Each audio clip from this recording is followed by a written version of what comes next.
Sir ನಿನ್ನೆ ಪರಮೇಶ್ವರ್ ಹೇಳಿದ್ದಾರೆ ತನಿಖೆನೂ ಮಾಡಿಸಲ್ಲ ಕ್ಷಮೆನೂ ಯಾಚಿಸಲ್ಲ ಅಂತ ಹೇಳಿದ್ದಾರೆ.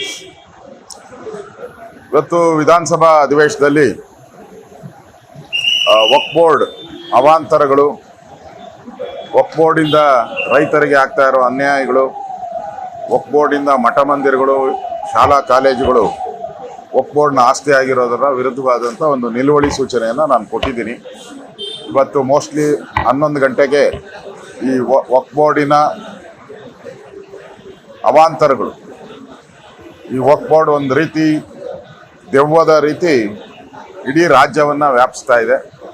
ಅದರ ವಿರುದ್ಧವಾದಂಥ ಒಂದು ಹೋರಾಟವನ್ನು ನಾವು ಈಗಾಗಲೇ ಮಾಡಿದ್ದೀರಿ ರಾಜ್ಯಾದ್ಯಂತ.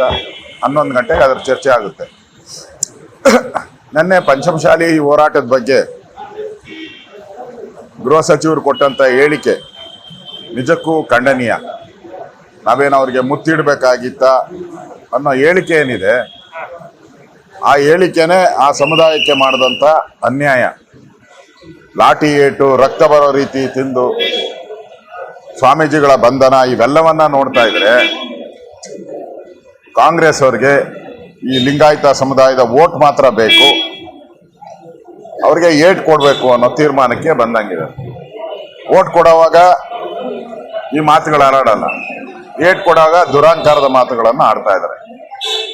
ರಾಜ್ಯದ ಲಿಂಗಾಯತ ಸಮುದಾಯದವರು ಈಗಾಗಲೇ ಘೋಷಣೆ ಮಾಡಿದ್ದಾರೆ, ನಾವು ಬುದ್ಧಿ ಕಲಿಸ್ತೀರಿ ಅಂತ. ಆದಷ್ಟು ಬೇಗ ಈ ಕಾಂಗ್ರೆಸ್ ಅವರಿಗೆ ಬುದ್ಧಿ ಕಲಿಸ್ತೀವಿ ಅಂತ ನಾನು ಕೂಡ ಅವ್ರಿಗೆ ವಿನಂತಿಯನ್ನ ಮಾಡ್ತಾ ಇದ್ದೀನಿ. ಒನ್ ನೇಷನ್ ಒನ್ ಎಲೆಕ್ಷನ್ ಒಳ್ಳೆಯ ಒಂದು ನಿರ್ಧಾರ. ಕೇಂದ್ರ ಸರ್ಕಾರದ ಈ ನಿರ್ಧಾರಕ್ಕೆ ನಾನು ಸ್ವಾಗತ ಮಾಡ್ತೀನಿ.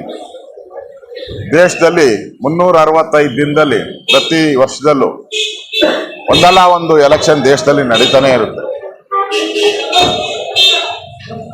ಮತ್ತೆ ಪ್ರತಿ ಬಾರಿನೂ ಕೂಡ ಈ ಕೋಡ್ ಆಫ್ ಕಂಡಕ್ಟ್ ಬಂದ್ರೆ 45 ದಿನ ಯಾವುದೇ ಅಭಿವೃದ್ಧಿ ಕಾರ್ಯ ಮಾಡಕ್ಕೂ ಆಗಲ್ಲ, ಯಾವುದೇ ಉದ್ಘಾಟನೆಗಳು ಆಗಲ್ಲ. ಮತ್ತೆ ಪದೇ ಪದೇ ಎಲೆಕ್ಷನ್ ಬರೋದ್ರಿಂದ ಸಾರ್ವಜನಿಕರ ಹಣ ಏನಿದೆ, ಟ್ಯಾಕ್ಸ್ ಪೇಯರ್ಸ್ ಹಣ, ಅದು ದುಂದು ವೆಚ್ಚ ಆಗ್ತದೆ. ಈ ದುಂದು ವೆಚ್ಚವನ್ನ ತಡೆ ಮಾಡಕ್ಕೆ ಮೋದಿ ಅವರು ತೆಗೆದುಕೊಂಡಂತ ನಿರ್ಧಾರ ಒಳ್ಳೆ ನಿರ್ಧಾರ. ಇದನ್ನ ತುಂಬು ಹೃದಯದಿಂದ ಸ್ವಾಗತ ಮಾಡ್ತೀನಿ. ವಿರೋಧ ಪಕ್ಷವರು ಕೂಡ ರಾಜಕೀಯವನ್ನ ಬದಿಗಿಟ್ಟು ಅವರು ಕೂಡ ಇದಕ್ಕೆ ಬೆಂಬಲ ಮಾಡಿದ್ರೆ ದೇಶದ ಬೊಕ್ಕಸಕ್ಕೆ, ರಾಜ್ಯದ ಬೊಕ್ಕಸಕ್ಕೆ ಏನು ಖರ್ಚಾಗ್ತಾ ಇದೆ ಹಣ, ಅದೆಲ್ಲ ಉಳಿತಾಯ ಆಗ್ತದೆ. ಅದು ಅಭಿವೃದ್ಧಿ ಕಾರ್ಯಗಳಿಗೆ ಉಪಯೋಗ ಮಾಡ್ಕೊಳಕ್ಕೆ ಸಾಧ್ಯ ಆಗ್ತದೆ. ಆ ದೃಷ್ಟಿಯಿಂದ ನಾನು ಇವತ್ತು ಸ್ವಾಗತ ಮಾಡ್ತಾ ಇದ್ದೀನಿ.